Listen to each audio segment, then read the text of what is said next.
ಸಿರಿಧಾನ್ಯದ ಮಹತ್ವ ಎಲ್ಲರಿಗೆ ಗೊತ್ತಾಗಬೇಕು. ಮೊದಲಿನ ಕಾಲದಲ್ಲಿ ಎಲ್ಲರೂ ಸಿರಿಧಾನ್ಯಗಳನ್ನೇ ಬೆಳೀತಿದ್ರು ಹಳ್ಳಿಯಲ್ಲಿ.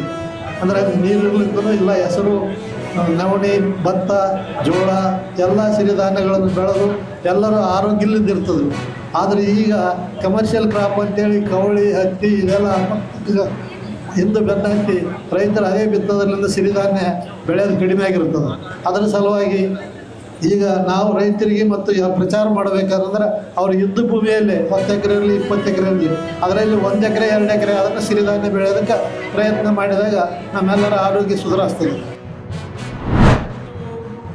ಕೃಷಿ ಇಲಾಖೆದವರು ಕೂಡ ನಿಮ್ಮ ಮಣ್ಣಿನ ಗುಣಮಟ್ಟಕ್ಕೆ ಯಾವ ರೀತಿಯ ಬೆಳೆಗಳು ಬರ್ತಾವೆ, ಇವತ್ತು ಇಲ್ಲೇ ಅಗ್ರಿಕಲ್ಚರ್ ಕಾಲೇಜ್ ಇದೆ, ಕೃಷಿ ವಿಜ್ಞಾನ ಕೇಂದ್ರ ಕವಡಿಮಟ್ಟ ಇರ್ಬೋದು, ಇವೆಲ್ಲ ಕೂಡ ರೈತರಿಗೆ ಅನುಕೂಲ ಆಗ್ತಕ್ಕಂಥ ರೀತಿಯಲ್ಲಿ ಸಲಹೆಯನ್ನು ಕೊಡ್ತಕ್ಕಂಥ ಕೆಲಸ ಇವರೆಲ್ಲರೂ ಕೂಡ ಮಾಡ್ತಾರೆ.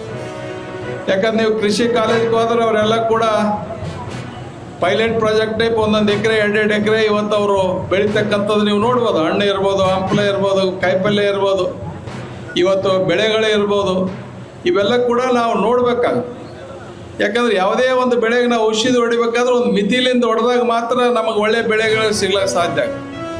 ನಮ್ಗೆ ಅದು ಯಾವ ಕೂಡ ತಗೋಲ್ಲ, ಏನು ಸಿಗ್ತದ ನಾವೇನು ಹಂಗೆ ಹೊಡ್ಕೊಂತ ಹೋಗಿಬಿಡ್ತೀವಿ. ಕ್ವಾಂಟಿಟಿ ನೋಡಲ್ಲ, ಎಷ್ಟು ಎಕರೆಗೆ ಎಷ್ಟು ಹೊಡಿಬೇಕು, ಎಷ್ಟು ಹಾಕ್ಬೇಕು, ಎಷ್ಟು ಮಿಶ್ರಿತ ಮಾಡಬೇಕು, ಇವೆಲ್ಲ ಕೂಡ ನಮ್ಮ ರೈತರಿಗೆ ಇವೆಲ್ಲ ಕೂಡ ಮಾಹಿತಿ ಅಗತ್ಯ ಇದೆ.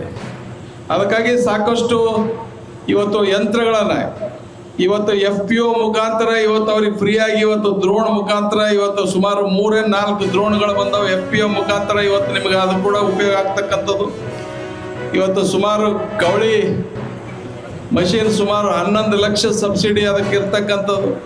ಬೇರೆ 1 ಲಕ್ಷ 2 ಲಕ್ಷ 3.5 ಲಕ್ಷವರೆಗೆ ಸಬ್ಸಿಡಿ ಇರ್ತಕ್ಕಂಥದ್ದು. ಇವೆಲ್ಲ ಕೂಡ ಸರ್ಕಾರ ತನ್ನದೇ ಆದಂಥ ಹಣಕಾಸಿನ ಇತಿಮಿತಿಯಲ್ಲಿ ಇವತ್ತು ರೈತರಿಗೆ ಒದಗಿಸ್ತಕ್ಕಂಥ